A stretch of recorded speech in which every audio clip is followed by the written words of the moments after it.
Tack ska du ha. Jag ska bruka bägge, so I want you to get to know me and I want you to get to feel what I say, so I'm going to do it in my morsbruk, but I could speak Norwegian as well.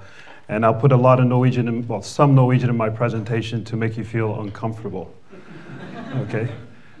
So, to introduce myself, I've only been with IBM for 5 weeks.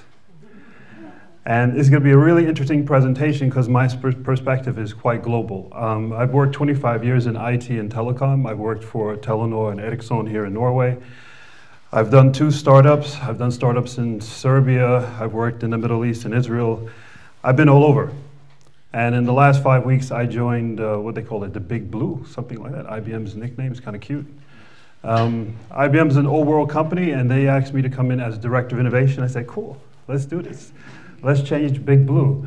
So with that perspective, let's look at the Internet of Things. And the Internet of Things is quite interesting because you guys are the living embodiment, the walking devices that this whole presentation is about. So keep that picture in mind. They need Big Blue to fix this. Here we go. So in the past, before 2005, all of us, everything, well, everything, not us, were connected to one central server. And most likely it probably was an IBM mainframe, right? And then today, we're all, people trying to say, I'm connected to the cloud. That's, the new buzzword, the cloud, the cloud, the cloud. All devices are connected through the cloud. But they say 2025, that's too far away from me. Very soon, everything will be connected to everything. Everything will be connected to everything. And you will be connected to everyone. So what I mean by that, and you have to understand this, that there were 5, 6, 7 billion people on this planet, will all be connected to all of them directly. There won't be somebody in the middle anymore. Those days will never, ever come back. We're all connected to one another. So if you're an introvert, you're going to have some tough days ahead of you.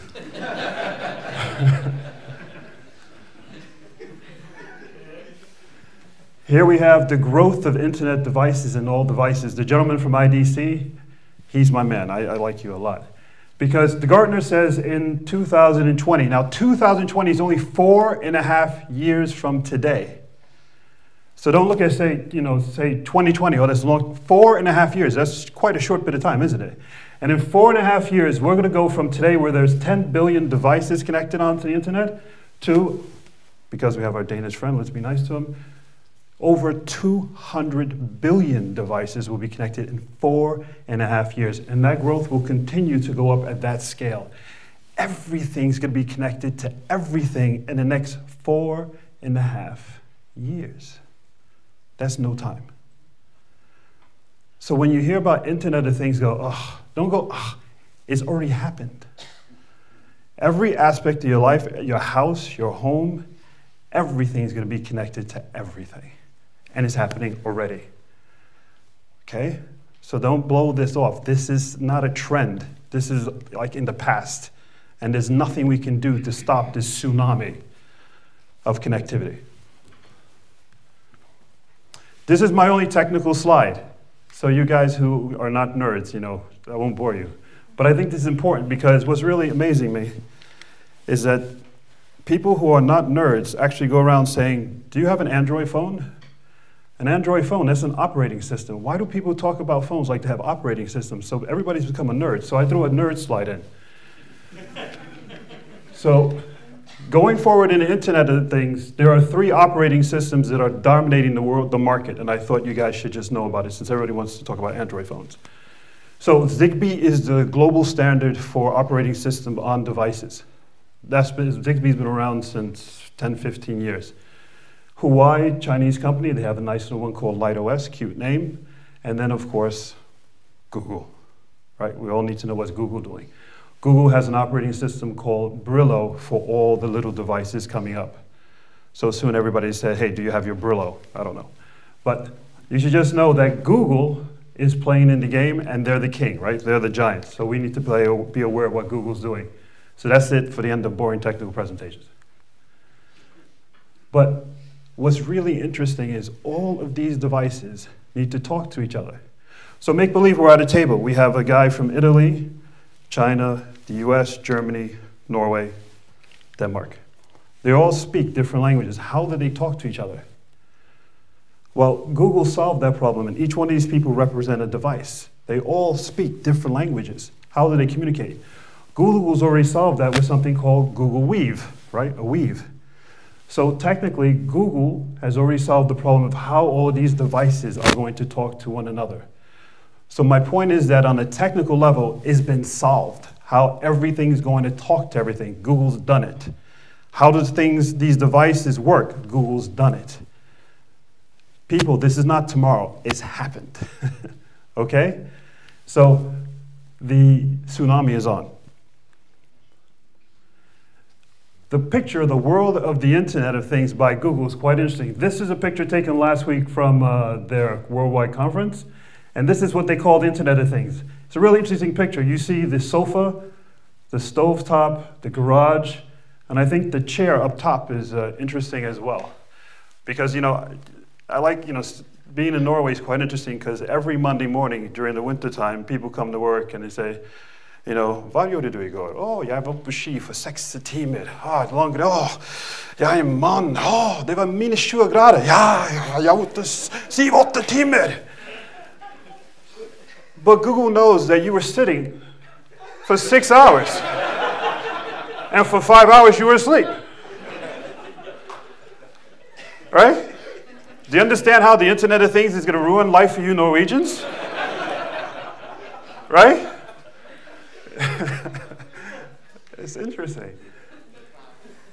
But one of the most interesting things in this picture, especially for you Norwegians who love football, is the football. Why is the football? Why is Google saying, is this football part of the Internet? How the hell is a football part of the Internet? There it is. Adidas has created a football as part of the Internet. A football is no longer a football. So for you guys out there, and women, men who want a son to be the next, my son was teaching me this word, Martin Odegaard. Did I get his name right? Yeah. Oh. He yelled at me for pronouncing the D at the end of Odegaard. So I said, Odegaard, okay. This football, when you kick it, it measures how fast the ball travels. See in the bottom left corner? So when you kick this ball, it measures if you're going 10 kilometers an hour to 100 kilometers an hour. It measures how fast it rotates in the air. Right? So if you want to be a really good papa, right, you can sit at your job and you can see your son kicking the football at training. And if he doesn't spark the ball hard enough, you could call him and say, "What you ought to do? Spark the ball in the heart!" Right? You can actually see what your son is doing. When the ball travels and if it curves in the air, you actually get the graphic curve on your mobile phone of what this ball is doing. No longer can your son lie to you and say, "Hey, Papa, hard training, training so hard." I was about to use the BS word, sorry. Do you understand? Even soccer, football is now connected to the Internet. Everything is connected to everything. So this Christmas, what are you guys going to buy your kids?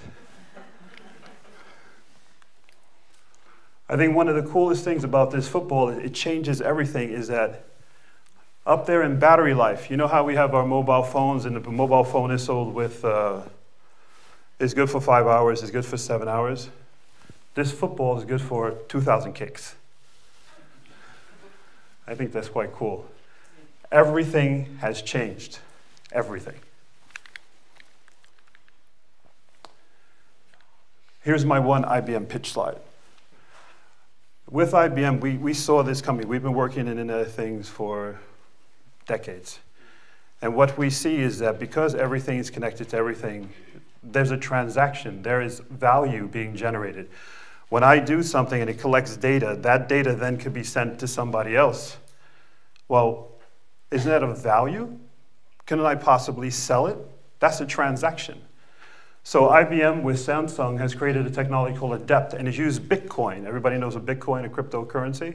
Well, underneath Bitcoin, what makes that so amazing is the transaction, is a ledger process of when I sell you something and we exchange Bitcoins, it's publicly sent out in something called the blockchain. That little technical piece called the blockchain, we put it into the Internet of Things so that every time information is sent to and from, it's being recorded.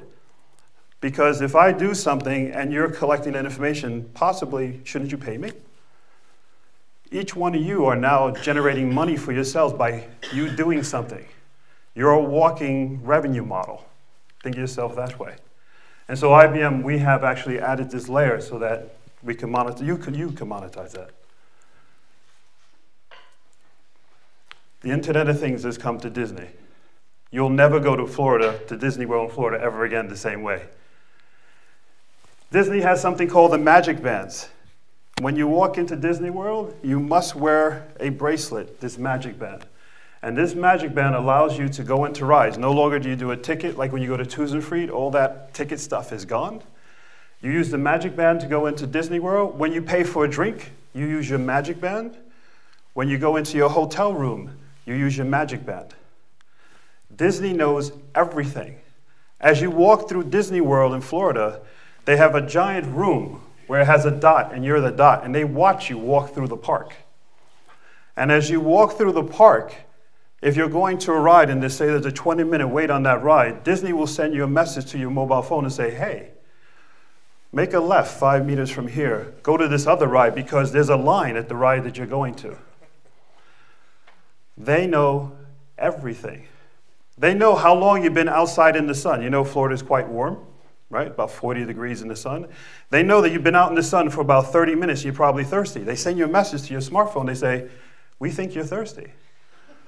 Why don't you go around the corner, 3 meters to the corner, make a right, and we're selling some Coca-Cola or water. Do you understand when you go to Disney, they know everything about you. But it adds some value. Now I see there's 2 young people here. You got to help me out with this joke, okay? So there's some new business models that comes with Disney. Now this is a free one for Disney. I hope they make money on this, all right? Let's start off with the people who are married or have boyfriends and girlfriends. They can offer a service called avoid him or avoid her. You know how sometimes you go on vacation and your ex-wife or your ex, they have their family at Disney World at the same time you do, and you don't want to see them? Wouldn't you pay Disney a couple extra dollars that if you knew that they were coming down and you were coming this way, right, jump behind the bush, right? Well, these are new services that are created from the Internet of Things. So this is a free one for Disney, but wouldn't you pay for that, right?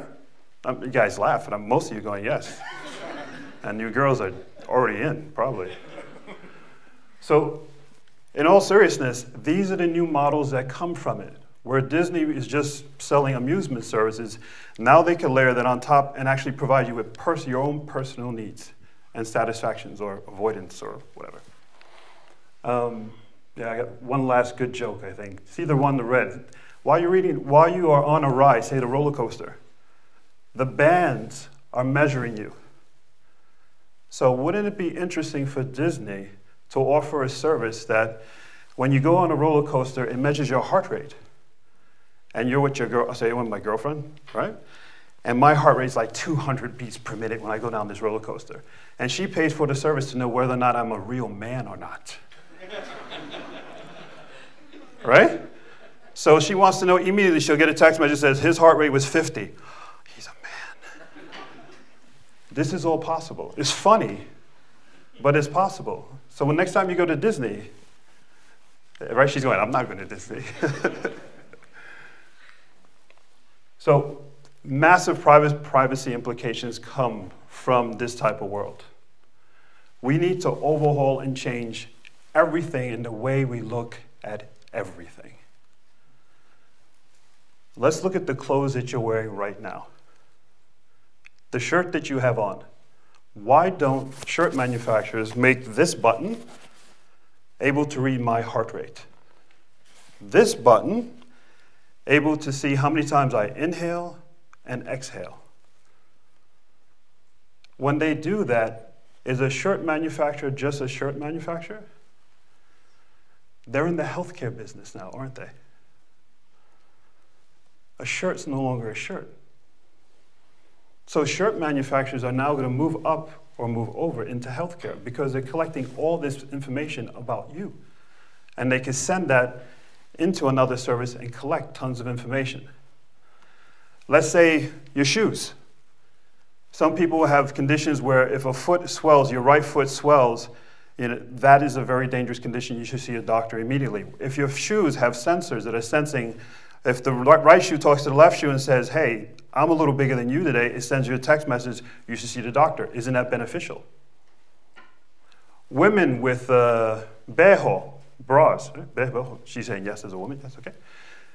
If you have a sensor that measures the density of your breasts, and it senses that one breast has a different density than it did yesterday, isn't that wonderful to get that early notification instead of waiting months or whatever long it takes for you to notice?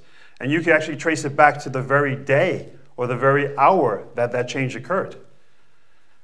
The Internet of Things is just not a nerd thing, it's also life and health, all these devices. But it brings a big question, who owns all this data of you? All this personal data, women with their breasts and their swelling, your feet, back to Disney, your boyfriend, your girlfriend, your ex-girlfriend, all these things. But it's all this personal information. Who owns it? You do. Do you have any legal obligations and bindings to other companies who are collecting this? When you say yes to a service, are you reading the end user license agreement? This is a whole new world of discussions that we need to have. Who owns all the information of you that you're generating every single moment of the day? We need to overhaul our entire thinking process when it comes to the Internet of Things. You can't just say yes and just send out your data. You can, but look at the amount of data you're sending out. Look how much personal information you're sending out. We all have to change our way of seeing everything. From a business point of view, your business models are gone. Shirt manufacturers out into healthcare, everything has completely, utterly changed. And in IBM, IBM has been around over 114 years, and they've been doing Internet of Things years before it was called the Internet of Things. So they have a book called Device Smart Democracy. It is the accumulation of all the knowledge that we have on the Internet of Things, and it's free. It's a downloadable PDF. So just Google Device Democracy with IBM, and we have, it's a huge book, tons of information, examples of business models, role models, what you should be looking at, what you should be considering from a personal point of view, from a business point of view when it comes to the Internet of Things. Because things are no longer the same. Your shirt is no longer your shirt, your shoes are no longer your shoes, and your vacation in Florida will absolutely never be the same ever again. Thank you very much.